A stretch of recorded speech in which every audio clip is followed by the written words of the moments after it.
ఇవన్నీ ఎముకలు. ఓయమ్మ, ఇది మరీ దారుణంగా ఉందాడా. బా వాసన మొత్తం కుప్పలు కుప్పలుగా ఉంటాయి శవాలాడ. So hi friends, good evening, welcome back to our channel. 8 నిమిషాలు తక్కువ 4 అయితే అయింది టైము. ఇప్పుడు మనం ఇంకొక ఇంట్రెస్టింగ్ ప్లేస్కి అయితే వెళ్ళబోతున్నాము. ఇది వచ్చి జోధ్బీడ్ అని మనకి బికనేర్ నుంచి ఒక 20 కిలోమీటర్ల దూరంలో ఉంటుంది. ఇది ఆల్మోస్ట్ శవాల దెబ్బ అని అయితే అనొచ్చు. శవాలంటే మనకి ఈ చనిపోయిన జంతువులన్నీ, మన బర్రెలు పశువులు ఉంటాయి కదా, వాటిని తీసుకొచ్చి ఒక దగ్గర కుప్పగా పోతుంటారు. అది జోధ్బీడ్. మనం అయితే ఇప్పుడు ఆ ఏరియాకి అయితే వెళ్ళబోతున్నాము.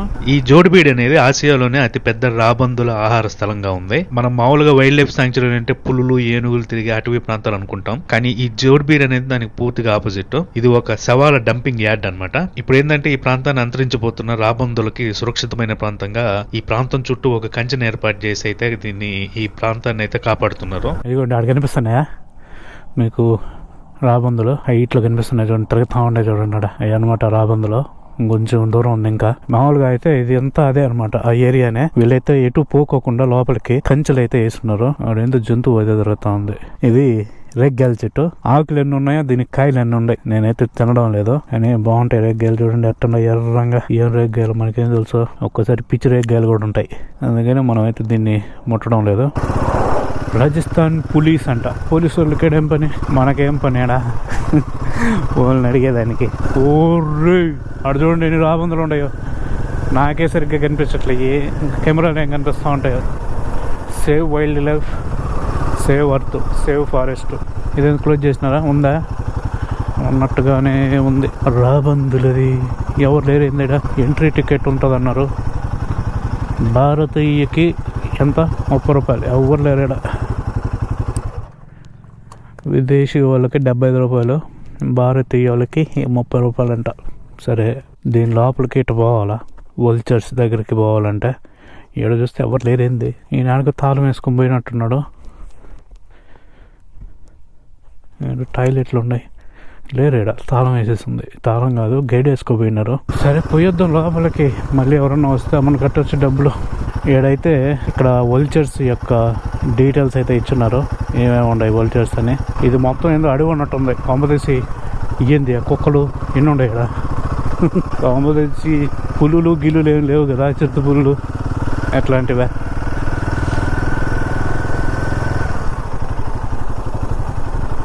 ఇక్కడ కొన్ని పక్షులు ఉన్నాయి. ఇదిగోండి, అది కూడా నీలగాయి. నీలగాయి. ఈ పక్షులు ఏందో మనం ఎటు పోతే అటు పోతా అండి.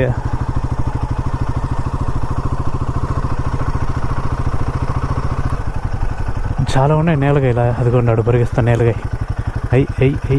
అది నీలగాయలు. మన జంతువులు, మన ఆవులు ఉన్నట్టున్నాయి.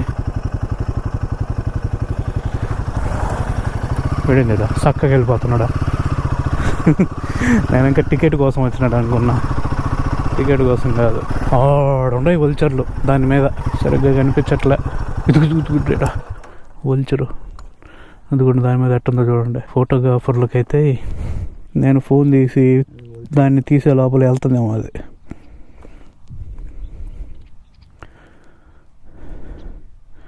చూడండి ఎట్టుందో. ఈడ వల్చర్ల కన్నా కుక్కలు ఎక్కువ ఉన్నట్టున్నాయి. ఇదిగోండి ఈడ 2 ఉన్నాయి, ఈడ ఒక 2 ఉన్నాయి వల్చర్లు దగ్గరగా.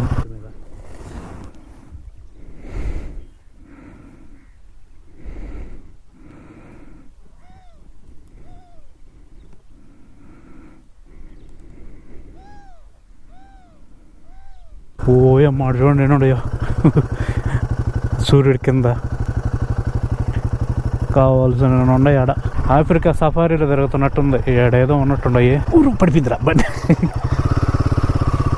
ఈ జోధ్బీడ్ ప్రాంతం అనేది రాబందులకి సంరక్షణ ప్రాంతంగా ఎలా ఏర్పాటు చేసినారనే దానికి ఒక ఇంట్రెస్టింగ్ స్టోరీ అయితే ఉంది. అదేంటంటే 1900 సంవత్సరంలో బికనేర్ మహారాజు గంగా సింగ్ ఇక్కడ జంతువుల్ని డంపింగ్ చేసే ప్రాంతంగా అయితే ఈ ప్రాంతాన్ని అధికారికంగా ప్రకటించినాడు. అంటే అప్పట్లో జంతువులు చనిపోయినప్పుడు సిటీలో వ్యాధులు అనేటివి వ్యాపించకుండా సిటీకి కొంచెం దూరంగా ఈ ప్రాంతాన్ని అయితే సెలెక్ట్ చేసి ఆ చనిపోయిన జంతువులన్నీ తీసుకొచ్చి ఇక్కడైతే పడేసేవారంట. అప్పట్లో వీటిలో ముఖ్యంగా ఆవులు, ఒంటెలు, మేకలు, గొర్రెల శవాలను అయితే తీసుకొచ్చి ఇక్కడ పడేసేవాళ్ళంట. ఈ శవాలన్నీ ఇక్కడ ఉండేసరికి ఇంకా రాబందులు వచ్చి వీటిని అయితే తినేవంట. అలా ఈ ప్రాంతానికి అయితే రాబందులు రావడం స్టార్ట్ అయినాయి. మామూలుగా మన ఎకో సిస్టమ్ లో రాబందులు అనేటివి చాలా ముఖ్యమైన పాత్రను అయితే పోషిస్తాయి. ఇట్లా ఏదన్నా జంతువులు చనిపోయినప్పుడు వాటి కుళ్ళిపోయిన మాంసాన్ని అయితే అవి తిని ఆరాయించుకోగలవు. అలా ఏదన్నా ఒక జంతువు అనేది ఒక వ్యాధితో చనిపోయినప్పుడు ఆ వ్యాధి అనేది వ్యాప్తి చెందకుండా ఈ రాబందులు తినడం వల్ల ఆ వ్యాధి అనేది అప్పట్లో కంట్రోల్ అయ్యేదన్నమాట. ఇది ఇలా ఉన్నప్పుడు మనకి 1990 నుంచి 2000 సంవత్సరం మధ్యలో రాబందుల సంక్షోభం అయితే వచ్చింది. ముఖ్యంగా 3 జాతులు తెలుపు రంప్డ్,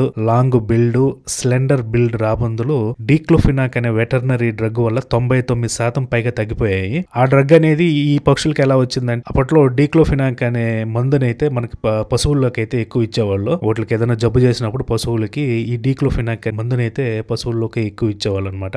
ఆ మందు ఆ పశువుల బాడీలో ఉండిపోయి అవి చనిపోయినప్పుడు రాబందులు వచ్చి వాటిని తిన్నప్పుడు అవి ఆ డ్రగ్ అనేది ఈ రాబందులకి ఒక పాయిజన్ లాగా అయిపోయి అలా రాబందులు అనేటివి కంటిన్యూగా చనిపోవడం జరిగింది. అలా ఉన్నప్పుడు 2008-2009 మధ్యలో రాజస్థాన్ గవర్నమెంట్ దీన్ని కన్జర్వేషన్ రిజర్వ్ గా ప్రకటించింది. దానివల్ల రాబందులు వచ్చి కొంచెం సేఫ్ గా ఇక్కడ ఉండడం వల్ల వాటి సంఖ్య అయితే కొంచెం క్రమంగా పెరగడం స్టార్ట్ అయిందంట. ఈ డంపింగ్ యార్డ్ లో ఇప్పటికీ 10 నుంచి 30 జంతువుల శవాలు తీసుకొచ్చి ఈ ప్రాంతంలో అయితే డంపింగ్ చేస్తా ఉంటారు. అలా మొత్తంగా 7 నుంచి 9 రాబందుల జాతులు అయితే ఇక్కడ రికార్డ్ అయ్యాయి. మెయిన్ గా మనకి అక్టోబర్ నుంచి ఫిబ్రవరి వరకు Europe, central Asia, Mongolia, Kazakhstan నుంచి అయితే పక్షులైతే అంటే ఈ రాబందులు అయితే వలసలు వస్తాయి. ఈ ప్రాంతానికి మనోళ్ళు అయితే పెద్దగా పోరు కానీ ఫారినర్స్ అయితే వచ్చి ఇక్కడ కూర్చొని ఆ వాటిని అయితే అబ్జర్వ్ చేస్తూ ఉంటారు. ఆ రాబందుల్ని ఫోటోలు తీసుకునే దానికి ఇక్కడైతే అక్కడక్కడ కొన్ని కుర్చీలు కూడా అయితే ఏర్పాటు చేస్తున్నారు ఈ ప్రాంతంలో. ఈ చూస్తా ఉంటే నన్ను కూడా పిక్కు తినేటట్టే ఉండయ్యా. చూడండి ఎట్టుందాడా వాసన ఆడా, అదికొక్క ఆడేదో ఒకటి బర్రె, ఆడేదో ఒక ఆవు, ఈ మొత్తం తెచ్చి ఎడేస్తుంటారు వీళ్ళు. డంపింగ్ యార్డ్ ఆడేదో ఒక జంతువు ఉంది, తొక్కతనేనా ఇదేదో కాలు జంతువు ఇది. ఏడేదో తెచ్చి ఆవునో బర్రెనో తెచ్చేసినారు ఏడా. ఇది ఎండి ఏ విధంగా ఉంది, ఇది మొత్తం కుప్పలుగా ఉండేవి శవాలు ఆడ. ఓడైతే మరి ఎక్కువ ఉండయి.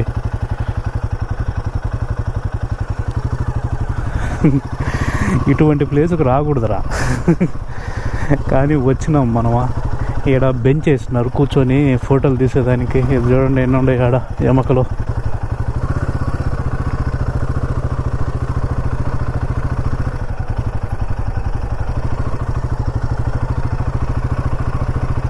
ఓయమ్మ ఇది మరీ దారుణంగా ఉందాడా.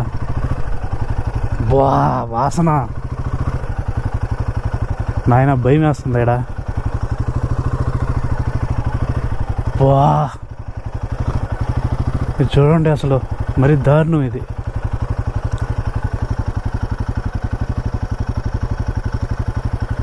ఒర్రే ఉండకూడదు ఎక్కువసేపాడా.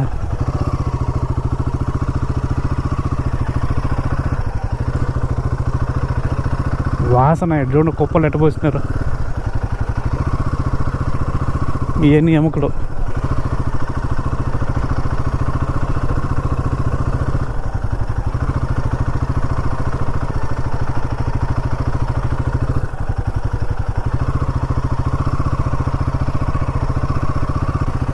ఇక్కడ చూడండి వరుసగా నిలబడుతూ ఉంటాయి రాబందులు.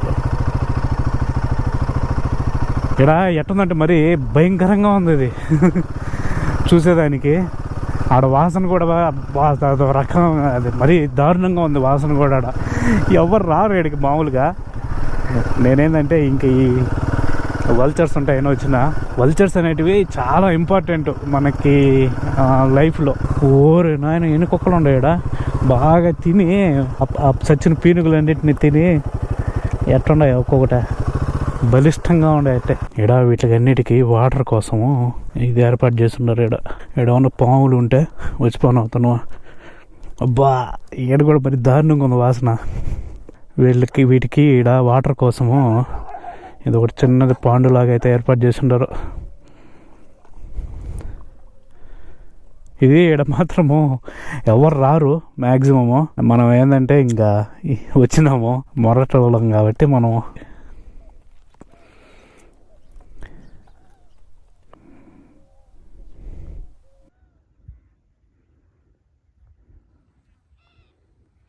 ఇంకా ఇటు పోయేదానికి ఏం లేదు. ఇటు ఇంకా చక్కగా పోయినామంటే రైల్వే ట్రాక్ వస్తుంది. మ్యాప్లో చూసిన ఇప్పుడైతే మనం వెనక్కి వెళ్ళిపోదాం. ఇప్పుడే ఎంతసేపు ఉండింది గొప్ప మనం ఈడ మరీ దారుణంగా ఉంది పరిస్థితి. వీళ్ళు ఎవరో వచ్చినట్టున్నారు ఇప్పుడు. వచ్చినాడు ఖాళీ ఎక్కే 1 person ఉంది.